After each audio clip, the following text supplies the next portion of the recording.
AWC migration എന്ന് പറയുന്നത് വേറൊരു സെൻറ്ററിൽ നിന്ന് നമ്മളുടെ സെൻറ്ററിലേക്ക് ഒരു ഗുണഭോക്താവിനെ സ്വീകരിക്കുന്ന ഒരു പ്രോസസ്സാണ്.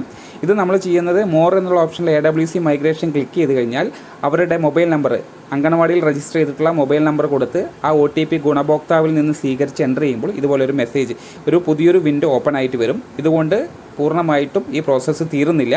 ഇവിടെയാണ് നിങ്ങൾ ശ്രദ്ധിക്കേണ്ടത്. ഇതിൽ ഒരു ഉദാഹരണം എന്ന് പറയുന്നത് ഗീതുടി എന്ന് പറയുന്നത് ഒരു അമ്മയും ബേബി ഗീതു എന്ന് പറയുന്ന ഒരു കുഞ്ഞുമാണ്. ഈ രണ്ട് പേരും നമ്മളെ ഗുണഭോക്താവാണ്. ഈ രണ്ട് ഗുണഭോക്താവിനെയും രജിസ്റ്റർ ചെയ്തിട്ടുള്ളത് ഒരേ നമ്പറും അതേപോലെ തന്നെ ഒരേ ആധാർ കാർഡ് വെച്ചിട്ടുള്ളതുകൊണ്ട്. അപ്പോൾ ഇതിലൊരു ടീച്ചറെ ഗീതുടി എന്ന് പറയുന്ന ആളെ ഇങ്ങോട്ട് സ്വീകരിച്ചെടുക്കുന്നതിന് വേണ്ടി മൈഗ്രേറ്റ് ക്ലിക്ക് ചെയ്ത് കഴിഞ്ഞാൽ അവരുടെ ആധാർ നമ്പറിലെ ഡേറ്റ് ഓഫ് ബർത്ത് കൊടുത്തു കഴിഞ്ഞാൽ ഓട്ടോമാറ്റിക് ഇങ്ങോട്ട് സ്വീകരിക്കാൻ പറ്റും. അത് അവിടെ കഴിഞ്ഞു. രണ്ടാമത് നമ്മൾ വീണ്ടും ഒരു ബേബി ഗീതുവിനെ ഇങ്ങോട്ട്, അതായത് കുഞ്ഞിനെ നമ്മൾ സ്വീകരിക്കുമ്പോൾ ഇതുപോലെ എൻ്റർ ചെയ്ത് മൈഗ്രേറ്റ് ക്ലിക്ക് ചെയ്യുന്ന സമയത്ത് നമുക്കിതുപോലെ എറർ മെസ്സേജ് വരുന്നുണ്ട്. ശ്രദ്ധിക്കണം, source and destination AWC must be different to migrate എന്നാണ് പറയുന്നത്. അതായത് ഓൾറെഡി ഈ സെൻറ്ററിനകത്ത് തന്നെ, നമ്മുടെ സെൻറ്ററിലെ പോർഷൻ ട്രാക്കറിനകത്ത് തന്നെ ഈ കുട്ടിയും കൂടി ഉണ്ട് എന്നുള്ളതാണ് ഇതിലെ സൂചന കാണിക്കുന്നത്. അതിനർത്ഥം ഒരേ നമ്പർ തന്നെ, ഒരേ ആധാർ നമ്പർ തന്നെ രണ്ടുപേർക്കും കൊടുത്തതുകൊണ്ടാണ് ആ ഒരു മെസ്സേജ് വന്നിട്ടുള്ളത്. ഇനിയും ആ കുട്ടി ഇങ്ങോട്ട് വന്നിട്ടില്ല എന്ന് പറയുന്നവർ ഈ ഒരു നോട്ട് എന്നുള്ള ഈ ഒരു കാര്യം കൂടി നിങ്ങൾ ശ്രദ്ധിക്കുക.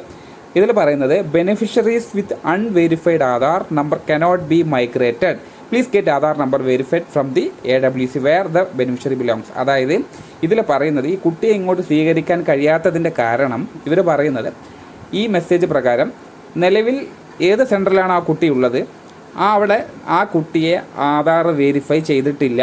അതുകൊണ്ട് തന്നെ ഈ ഒരു പ്രോസസ്സിലൂടെ AWC മൈഗ്രേഷൻ വഴി ആ കുട്ടിയെ നമുക്ക് സ്വീകരിക്കാൻ കഴിയില്ല. അഥവാ സ്വീകരിക്കണമെങ്കിൽ രണ്ട് ഓപ്ഷനാണ് നമുക്കുള്ളത്. ആദ്യത്തെ ഓപ്ഷൻ എന്ന് പറയുന്നത് ആ പറയുന്ന ടീച്ചർ, പഴയ സെൻറ്ററിലെ ടീച്ചറോട് ആ കുട്ടിയെ ആദ്യം ആധാർ ഫീഡ് ചെയ്ത് മൊബൈൽ വെരിഫൈ ചെയ്യാൻ പറയുക. ശേഷം ആ കുട്ടിയെ നമുക്ക് AWC മൈഗ്രേഷൻ വഴി സ്വീകരിക്കാം. ഒന്ന്.